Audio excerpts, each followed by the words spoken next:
Diálogo con Ernesto López, edición especial. ¿Qué importancia debe de tener para nosotros esta crisis que vive Honduras? Pues mira, esto se puede ver bajo diferentes ópticas. Particularmente conozco el caso de Honduras porque me tocó el honor de vivir allá 7 años. Conozco más o menos cómo se juegan las reglas. El bipartidismo en Honduras es algo bien peculiar. Durante los últimos 100 años, 2 partidos políticos, el nacional y el liberal, han venido conjugando gobiernos, manejando golpes de Estado, grandes crisis de país. Y estos 2 países han venido tejiendo la democracia en Honduras, una democracia bastante interesante. No solo existen estos 2 partidos, sino que existen otros como el PINU, la democracia cristiana, existen otros, también con tradición, pero que no han logrado... Partido anticorrupción, que era el de Narrala. Ese acaba de ser creado, ese tiene muy poco.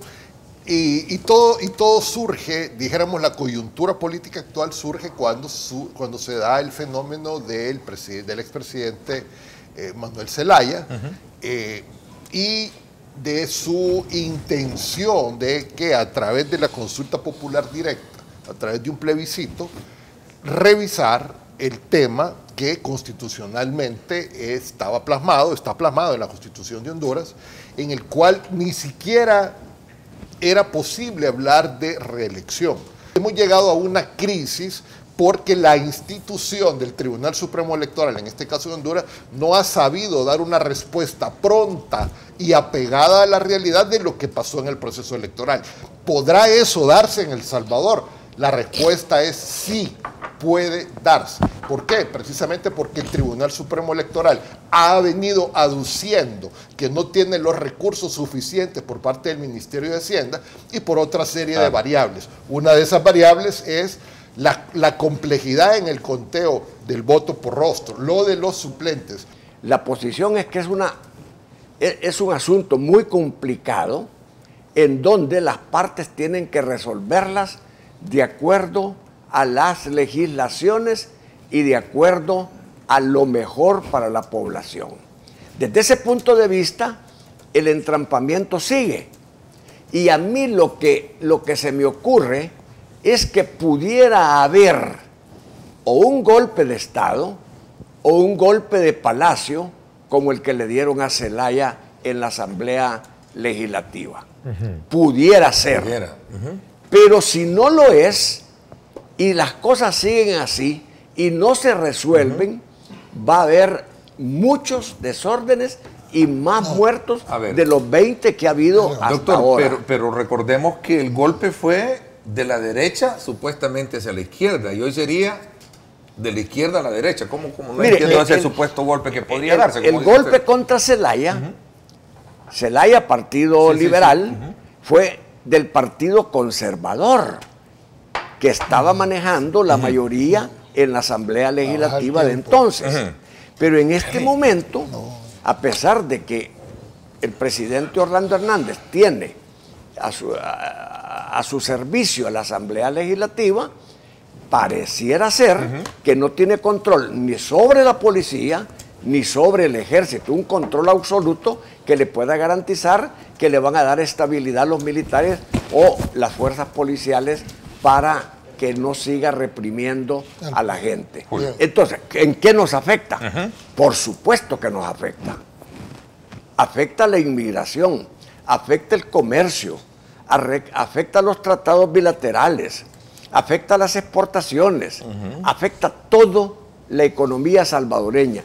Y ya hay problemas en estos 15 días en algunos sectores económicos que están sintiendo esa falta de seriedad, esa falta de legitimidad del régimen hondureño.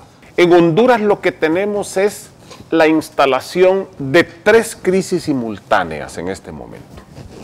En primer lugar, Honduras tiene una crisis de constitucionalidad que se expresó como primer elemento en el 2009 cuando se le dio golpe de Estado a un presidente electo según la ley y electo de manera correcta por el simple hecho de que quería hacer una consulta ciudadana para ver si era posible la reelección de un presidente. Y en segundo lugar, esta crisis se expresa en una resolución del Tribunal Constitucional de Honduras, donde abre la puerta para la reelección, a pesar de que el texto constitucional de Honduras expresa claramente que no es posible una reelección presidencial y que ese ha sido considerado uno de los artículos pétreos de la Constitución de la República. Ahí se expresa el factor de crisis de constitucionalidad. Todo el mundo quería que ya el martes, después de la elección, la OEA estuviera diciendo algo. Se ha atrasado porque, para empezar, la OEA es un organismo multilateral, multinacional, integrado por estados con representación de gobiernos que son los que deciden. Y tiene una serie de estatutos y de normas que tiene que cumplir. Pero, ojo, el mensaje de la OEA es: aquí han pasado cosas graves y cosas irregulares. Propone una serie de medidas que no las explico por razones de tiempo y son más difíciles de explicar, pero implica revisemos actas, verifiquemos actas, contemos votos, etcétera, etcétera. ¿Que no estás viendo que las encuestas te reflejan un descontento de la población del 70% de los dos partidos políticos? Eso sí, pero por el lado de las personas, solo vemos a un Nayib Bukele que bien está apoyando al movimiento de Nasrallah y de Mel Zelaya. Fíjate que está abierta la puerta para que aquí se instalen esas tres crisis. En primer lugar, tenemos resoluciones de la Sala de lo Constitucional que no corresponden a la lectura textual de la ley. Es decir, eso ya genera un nivel de inseguridad jurídica. ¿Qué es lo que acaba de pasar en Honduras? Exactamente. Pero en segundo lugar, ¿cuáles son esas inconsistencias de la Sala? Que hay resoluciones de la Sala en que te pongo una. El único vehículo para la participación política son los partidos. Sí. Y resulta de que la Sala abre espacio en diputados a candidaturas independientes. Pero eso no es influyente. No, pero hablemos. Claro que sí. Espérame. Yo no soy abogado, pero ahí está el abogado para que te ayude. Pero aquí traigo a mi abogado. El artículo 85, del que estás haciendo alusión, establece que el único, y para mí me enseñaron que el único es solo, no hay otro, instrumento para alcanzar el poder es a través de los partidos políticos. En la Constitución de 1983 y probablemente en las anteriores, los partidos políticos se recetaron para sí mismos el manejo del poder del Estado. Correcto. Con exclusión de otros grupos que, aunque fueran honestos y mayoritarios, no cabían en ese texto constitucional. Entonces la Sala, con buen criterio, y yo siempre te lo dije, porque tú siempre me sostuviste esa misma tesis, yo siempre te lo dije, hoy no existiera el fenómeno Nayib Bukele, o no existiera el fenómeno Josué Alvarado, no existieran otros fenómenos que pudieran romper la bipolaridad o el bipartidismo de Arena y del FMLN. Hoy sí se puede romper. Pero tú me estás diciendo que el fin va a justificar el medio, que no importa. No, hoy es el tema político. Si yo solo quiero que me entendas que no estoy en contra de las actuaciones, estoy en contra de que la Constitución no puede entender izquierdas ni derechas. El día que nosotros interpretemos esto para adecuarlo a una ideología, hasta ahí llegó El Salvador. Ahora, pero mira, incluso el fenómeno Nayib Bukele es consecuencia de esa crisis del sistema de partidos y de esa crisis del sistema electoral. La línea jurisprudencial que han venido sentando en este puede cambiarse. Puede cambiar. Eso es lo que yo estoy tratando de decirte. Mañana va a llegar otros magistrados con otra vía y agarremos el tema de la reelección.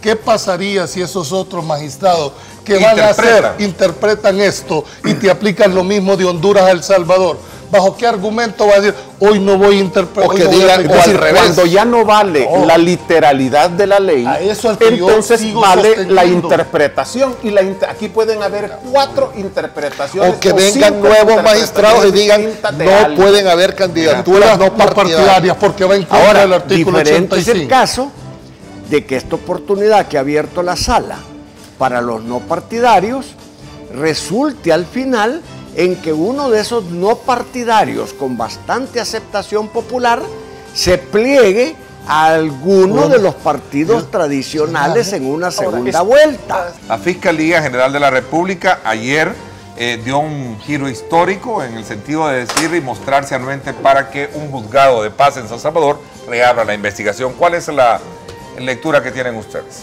Doctor Salgado. Mire, estos son temas que tienen ya casi 30 años de estar en el tapete de la discusión. Son temas que en su momento se generaron por el ambiente hostil, el ambiente cargado de fanatismo ideológico que había dentro de algunos elementos de la Fuerza Armada. Mi tesis es de que cada uno debe responder por sus propios actos. Lo que quiere decir Montano es que su defensa es en cierto modo dejar las dudas de que fue el presidente Cristiani el que tomó la orden, decidió la orden, pero no lo dice claramente. Pero viene el defensor del coronel Montano y le bota el argumento al coronel Montano inmediatamente. El coronel Montano declara hoy y mañana, el defensor está diciendo el presidente Cristiani no tuvo nada que ver, no se le puede llamar ni como testigo porque no tiene parte en este entierro. Entonces, ¿qué es lo que pasó? Que el mismo defensor deja metido en un grave problema al coronel Montano y a todos los demás militares que están implicados. Lo que pasa es que tampoco... Ahora viene la segunda parte. Vienen los jesuitas y dicen, vamos a pedir sobreseimiento a favor del presidente Cristiani. Y a mí me parece bien. Si el presidente Cristiani no estuvo participando en esa reunión, me parece muy bien. Pero dice el representante de los jesuitas, el padre, ¿cómo se llama?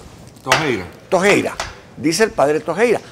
Dice, no es culpable de haber dado la orden, pero sí es culpable de encubrimiento. No me parece justo ni legal que solo se condene una actuación sin saber que en una guerra hubieran dos partes en conflicto. Pero eso no es... O sea, los jesuitas tienen toda la paciencia, el tiempo y los recursos para actuar.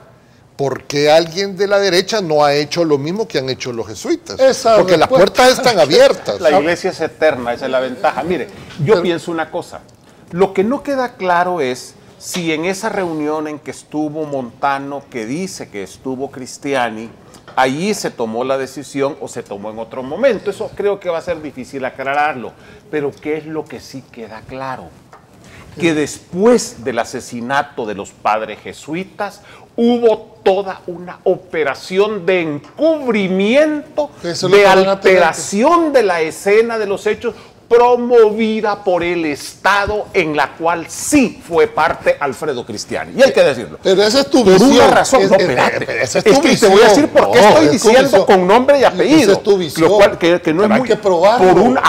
Tenés que probarlo. No solo basta que digas... Es fácil probarlo, es lo más fácil del mundo. Están todos los periódicos de la época donde el gobierno salvadoreño incluso organizó una misión internacional que fue a tratar de decir que era el FMLN quien había matado a los curas jesuitas. Era todo una operación. Hay un informe de la Comisión de la Verdad. Entonces donde no es el juicio. Que institucionalmente se encubrió ese hecho. No, entonces y no había, en ese sentido, un jefe de Estado que tiene una implicación. De eso sí tiene implicación. Entonces no es el juicio por la muerte de los jesuitas. Mire, es otra cosa. Pero hay algo es un yo no sé, no soy abogado. Pero si van a abrir otro juicio, aparte por el encubrimiento en el crimen es otra cosa. Pero mira, pero hay que hacerlo. Pero si me permiten, Está muy exaltado. Sí, veo le dijo que tomar un vasito Está de muy agua. exaltado, tómate un se le poquito bajó. de agua. Mira, y el no, otro que tema... ya va a entrar en hay un campaña, hombre, personaje. que ya va a entrar en Solo quiero- campaña. Ya me estoy No, ensayando. Solo quiero meter un ingrediente. Yo no descarto que tengan esa posibilidad. Y ojalá que se investigue. Al final lo que tenemos que tener es una certeza jurídica, Juan José. No podés seguir cada vez que a alguien se le ocurre sacando lo mismo. Si ya decidieron abrirlo, ojalá llegues a final término y se ponga un sello. Lo que pasa es que hay que entender, ¿sabes cuál es el problema en todo esto? Que está juzgando hechos 30 años después con la cabeza fría, con la mentalidad fría, sobre situaciones ¿hubo que se dieron o no hace una operación de No sé, encubrimiento? porque yo no estuve, no puedo hacer una afirmación y mucho menos Eso no se especular. llama complicidad. No sé.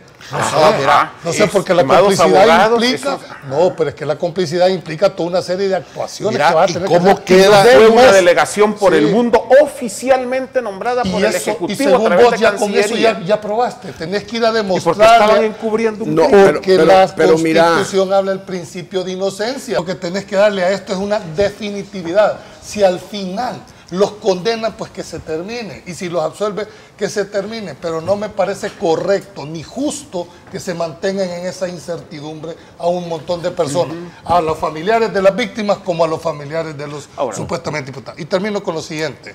Un llamado, solo en 30 segundos. Yo quiero hacerles un llamado ahora a la Asamblea Legislativa. Este día se van a conocer los 3 decretos de la reactivación para el sector cafetalero. No nos vayan a defraudar, no vayan a defraudar a esa gran cantidad de que más del 80% de los cafetaleros de este país son pequeños y están esperando precisamente que ustedes hagan lo que este día les Ok, prometieron. vamos a ver, Juan José, ¿qué le ibas a decir sobre el tema? Esto pasa porque no se quiso hacer justicia en su momento, pero todavía estamos a tiempo. Creo que debe de aprobarse pronto una ley de justicia restaurativa en el país. Eso va a permitir cerrar heridas que este mismo debate demuestra que no están cerradas todavía. El país no puede seguir viendo hacia el pasado, pero nos obligan a verlo en la medida en que no hay O sea, justicia. tú las abres y Mira, Julio pero, quiere cerrarlas. Julio, ¿Cómo es la cosa? mira, pero Aclarame ese término. Tú las abres y... No, las heridas y él están las, abiertas, y él las quiere No, cerrar. es Lo que pasa es no, que mira, pero la justicia- Usted la quiere justicia- cerrar un tipo a las heridas de unos y yo a lo mejor quiero cerrar las de otros. Pero la justicia es Sí, cuando hay pero una no. condena favorable a lo que tú pedís, porque claro. en el caso de los jesuitas hubo juicio y Yo condena, no- que no le gustó y Usted- todavía otra están... cosa. Tenés Entonces, 3 para mí- abogados en contra de un político. No, no acá. se trata No, es que de Juan eso, José está hablando de una que versión no lo política. plantea Voy a así pedir como a que los yo de estoy la sala que defendiendo me a defiendan. Cristiani. No, yo no estoy defendiendo personas. Lo que te estoy diciendo es apelando a la racionalidad de que haya haber Sí, pero- una seguridad. Mira, cambien entonces la Constitución pues por sobre el principio de inocencia. Andá y demostrar y condenarlo. Y hasta que esté condenado, para mí estas personas van a ser culpables. Convenzan a la sala de lo Mira, constitucional, yo- señores abogados, porque fue la que abrió Mira, toda la este posibilidad de que va a este ser un proceso se proceso iniciara. larguísimo. Van a denegar la apertura y se van a ir a todas las instancias correspondientes. Esto va a ser complicadísimo, 20 jurídicamente segundos, hablando. 20 No, segundos su yo conclusión. lo que quisiera saber es qué argumentos, qué pruebas, con qué va a sustentar el fiscal general la apertura ¿Qué de a los diferente va a juicios. tener al otro? No sé. ¿Por qué? Porque hay que individualizar quién dio la orden. Porque eso ¿O es quién todo. encubrió? Sí. ¿O quién lo qui- encubrió? O quién lo encubrió si en realidad hubo encubrimiento. Martel dice que sí hubo encubrimiento, ¿verdad? Hecho notorio. Pero abogado. yo diría Ya se le que acabó eso el agua. eso tiene que Tráigame determinarse más agua. Dale en un un vaso de agua, tribunal. Así es que esa es mi posición. A ver, Garrido. Yo creo que viene un proceso largo, complejo. Los jesuitas, la Compañía de Jesús tiene toda la paciencia, los recursos para seguir apoyando esto. Yo creo que hay otros temas más de actualidad, pero ellos están en su pleno derecho. Vamos a ver qué dice el sistema judicial de este nuevo proceso. Aunque no seas abogado, Juan José.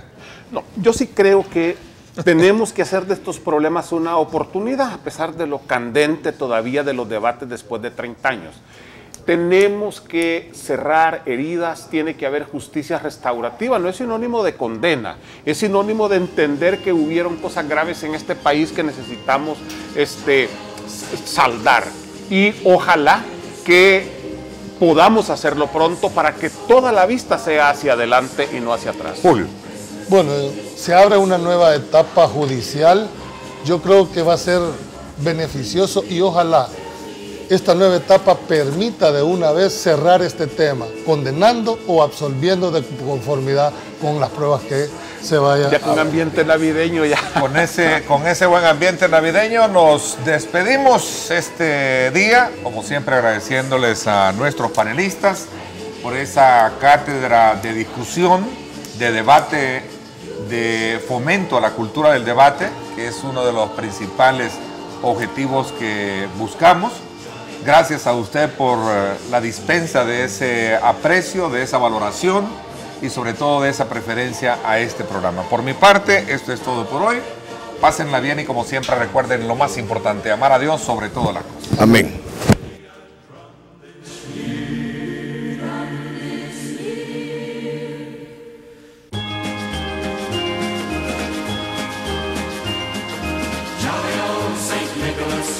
Mean you're real this way.